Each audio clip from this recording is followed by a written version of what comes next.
All right? All right. So without further ado, dun dun let's get better. The last thing we'll end on is one of the most empirically validated sets of things for behavior change, and that's thinking about your goals in a very specific way. Yes. Setting your goals using a couple techniques that can make your goal achievement a lot easier. And so we all kind of think, well, we have goals, like some of you may have goals for some of the stuff we've mentioned, but to actually actualize those, you have to consider them as goals. How dare Research she? suggests that thinking about... How dare she be frozen? Am I frozen? Am I? I'm not frozen. She's just frozen. 1 second, folks.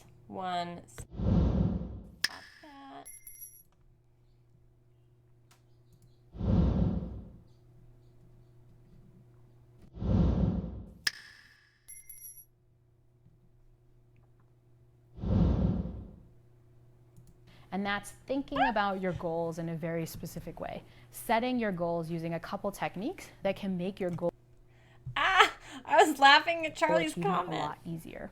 And so we all kind of think, well, we have goals, like some of you may have goals for some of the stuff we've mentioned. It's not working. But to actually actualize those, you have to consider them as goals. Research suggests that thinking about your... Well, that's stupid. That's stupid. Let me give you guys some music so you're less bored. Maybe. Look, guys, it's a whale with purple spots.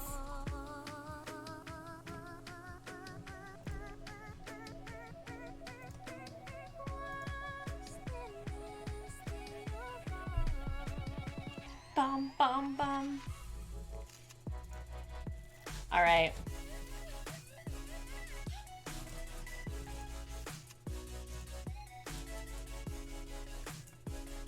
Hey, did I fix it? Maybe. Am I getting better at tech? Maybe.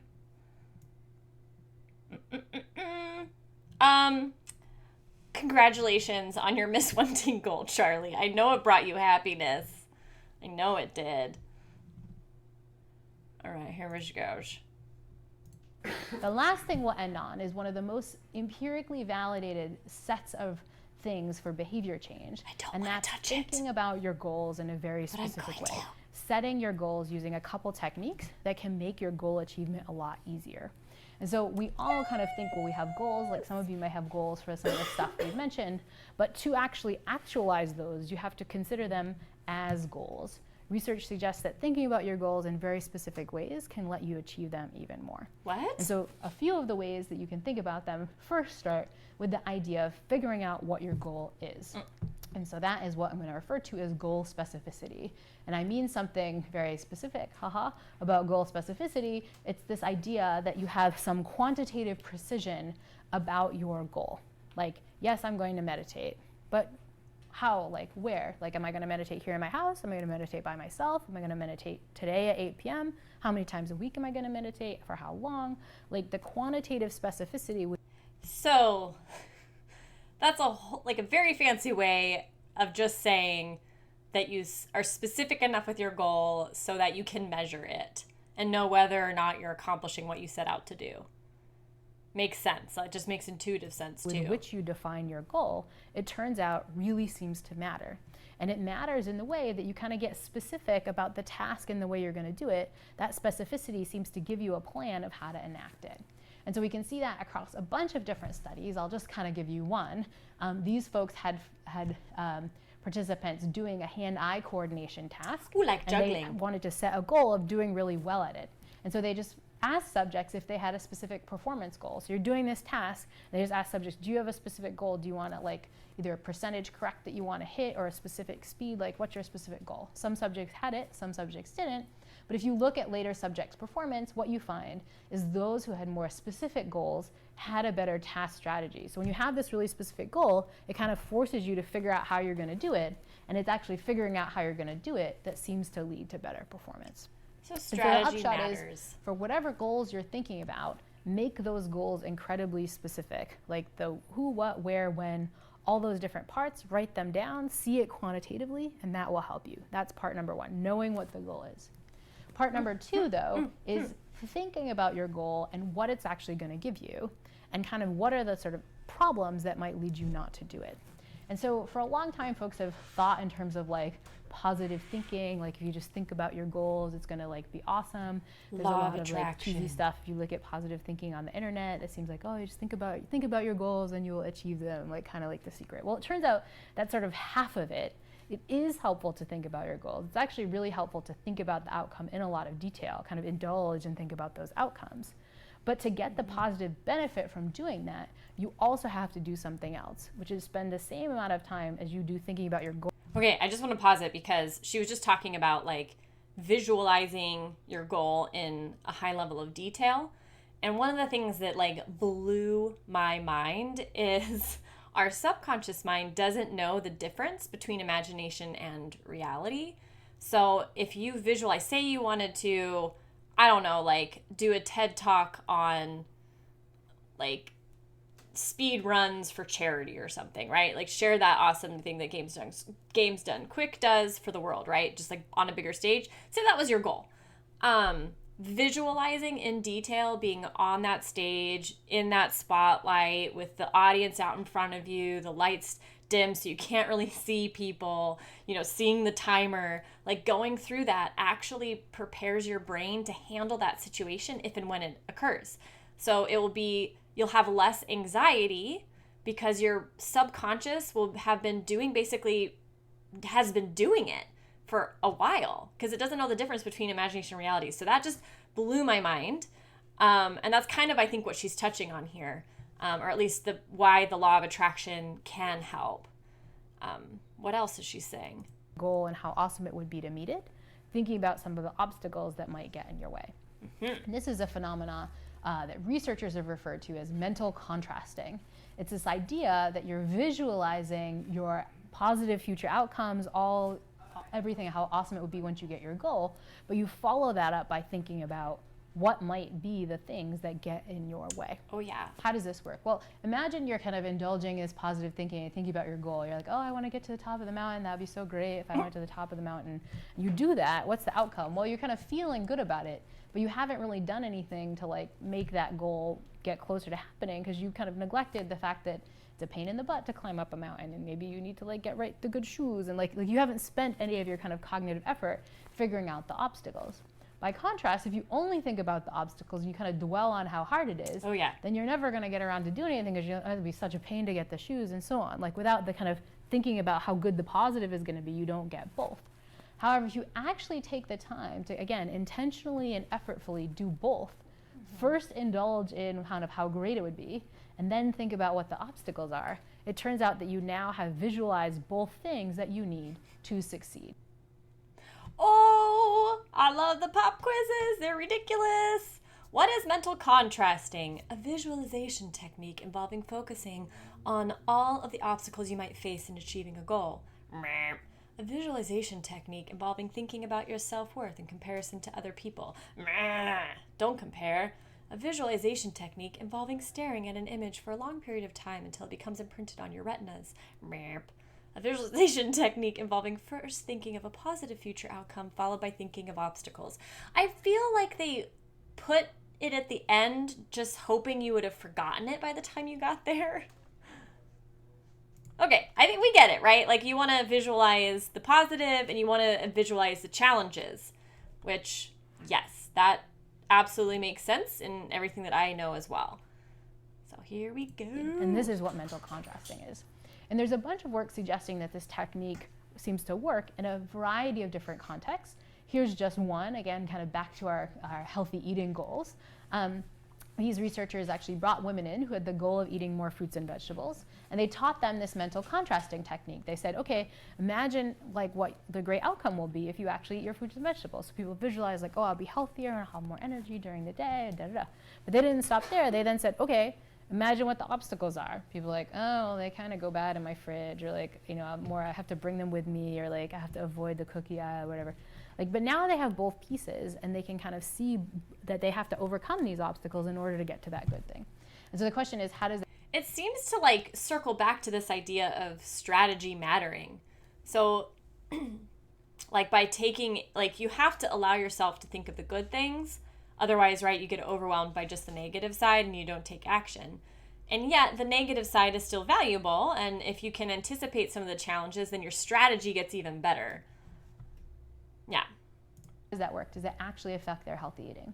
And so here's just a plot of how many fruits and vegetables these people are eating across a week and across time from the baseline all the way over to 24 months later. This is like a 2-year follow-up of these folks. It's a long study. And what you find, these circles are the mental contrasting case, is that in the beginning, just kind of thinking about or indulging is good enough. But over time, if you really want to keep overcoming your obstacles, it seems like having both of those things in place helps. Yep. And it seems to help even way down the line. This is like 24 weeks out, 24 months out, excuse me, that people are doing this stuff, that this mental contrasting is still having this interesting effect.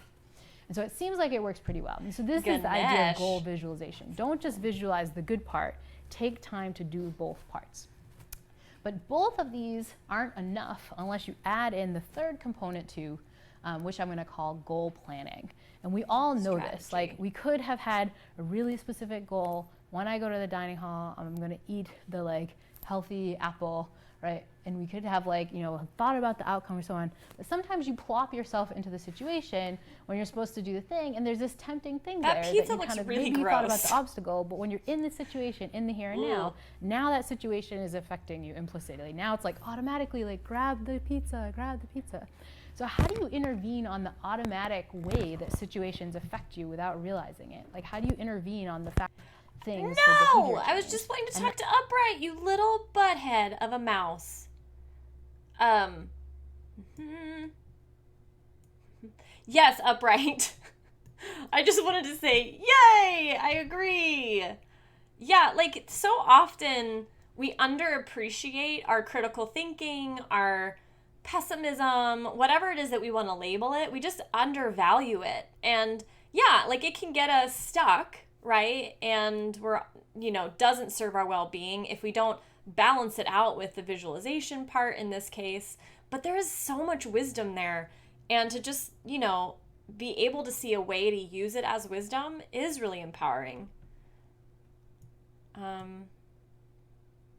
Okay, hold on. We are so getting there. There's the gross pizza. Is affecting you implicitly. Now it's like automatically like grab the pizza. Eat the pizza. So how do you intervene on the automatic way that situations affect you without realizing it? Like, how do you intervene on the fact that the candy jar just being present is going to mess you up?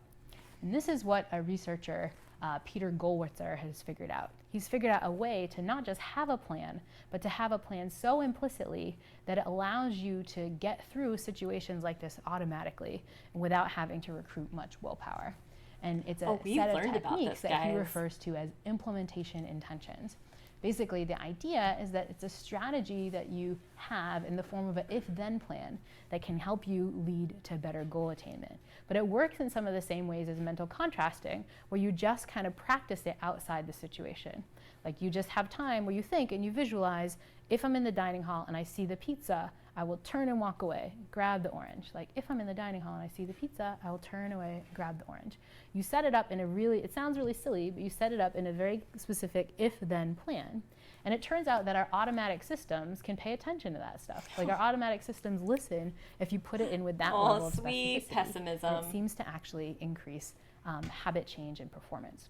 One of the most powerful ways Gollwitzer talks about the implementation intentions is to help you remember stuff. It's also a very powerful intervening technique on memory. That picture is a little lurky. If I want to remember my lurky. keys, I think of some specific action I'm going to do. Like, when I grab the doorknob to leave, think keys. When I grab the doorknob to leave, think keys. And like automatically as I grab the doorknob, all of a sudden that plan pops up and it can actually help me. Again, sounds like why would visualizing this if-then plan help? But it turns out empirically, it just seems to work. It seems to kind of act on our automatic urges and our automatic motor actions. And so here's just one piece of evidence for this. Gollwitzer and colleagues tried to look at whether or not people having implementation intentions, this really specific if-then plan, could help them kind of do well on their New Year's resolutions. And a kind of particular form of New Year's resolutions. Your resolutions that you have after you get back from break. So some of you may have experienced this. You're going home for Christmas break and you're thinking about next semester and you're like, next semester, I'm gonna have this goal. Some of those goals might be easy, like some of them might actually be hard, real things you wanna change. And the question is, what controls whether or not you succeed?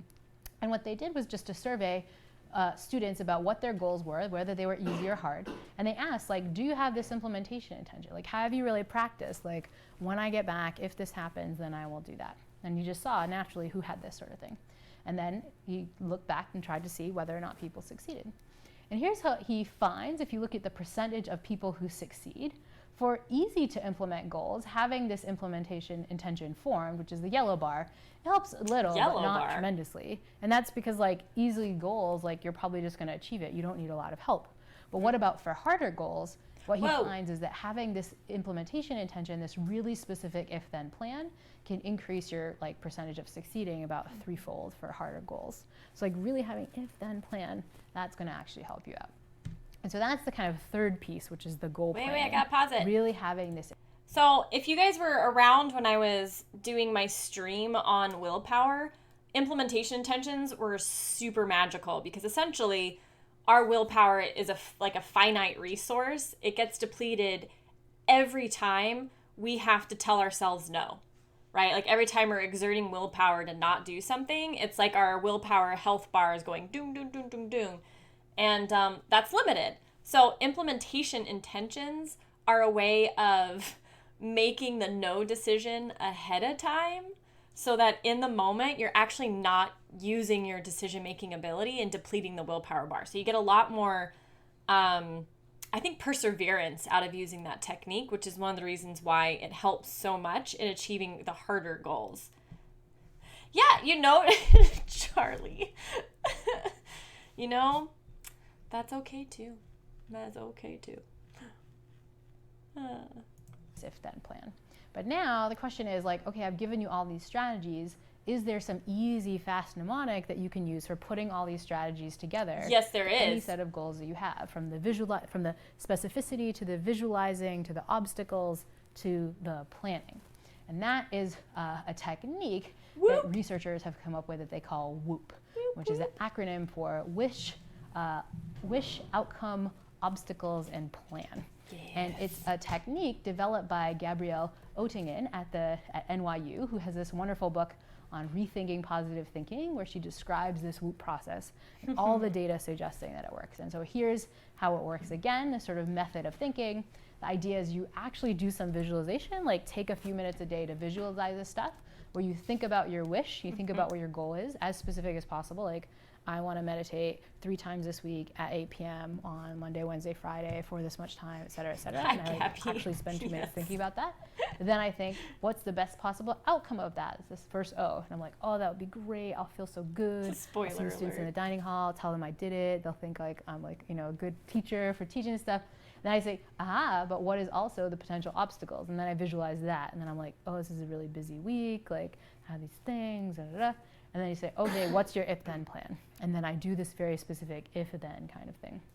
Little cute acronym, WOOP, but seems like it helps a lot. And as you'll see in a second, reminds me a little too much of kind of poop. force you to do this visualization and kind of time you. Like WHOOP is like floofy But poop. does this sort of thing work, kind of having a cutesy acronym for all 4 of these relevant parts? Well, Angela Duckworth and her colleagues tested this out in school children. And so they picked a set of classrooms of disadvantaged 5th graders, and they taught them this technique with the acronym Those of like, kids think in the about your picture wish, are think not about the outcome, all disadvantaged. these things. Look at And them. then they had each of the 5th graders pick a Look at all goal those that was pencils. important to them that was related to schoolwork. And they could pick their own goal, but it was kind of related to that. And they had them do this WHOOP technique every morning when they woke up for a while to kind of think about. And the question is, what happened to their outcome in terms of their GPA, their school attendance, and school conduct, and so on. Again, sounds like a cheesy technique, but when you look at the outcomes, it's pretty impressive. So this is WHOOP, but in this paper they call it mental contrast. Am I sensing that we may have something to add to our practices when we stream? Are we going to be whooping? Maybe? Maybe Floofy can help us whoop? Plus implementation intentions, which is basically You know what I'm it is both serious. of those things together. Here's what happens to the students' GPA. They're actually bumping up like a whole like potential grade level from a C- to a C plus to a B minus. So it seems like on average it's boosting their GPA to be thinking about some academic goal they had. In terms of their conduct, they have better conduct rating by teachers across time by whooping every morning. And in addition, if you look at their absences, you can get differences in the numbers of days that these kids are absent over time. It seems like actually thinking about and doing these things over time is helping them. What about an adult trying to get to their goals? Well, again, you can get people to do studies by having them do healthy eating or exercise goals. It's just a little easier.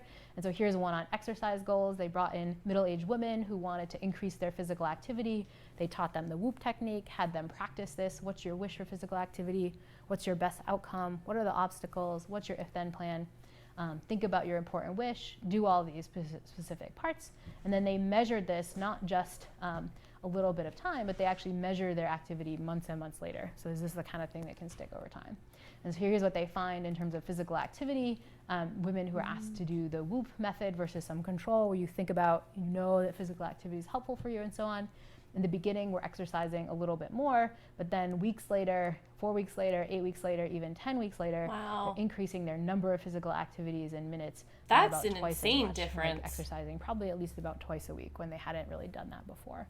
So like really thinking about these things seems to be an important way to get your habits, which again, 10 weeks on, like imagine the last resolution you made, week 1, that might be great, but 10 weeks on, are you still doing that? Like this is a technique that can help you do that in general. So, one of the things I love about this is that we know that habits take like 18 to 200 and some days to become automatic, where like what you're trying to build into a habit now is a habit, and you don't have to use any more willpower to say do your meditation practice or do your exercise or go to bed early, whatever it is you want to do, because it's now a habit.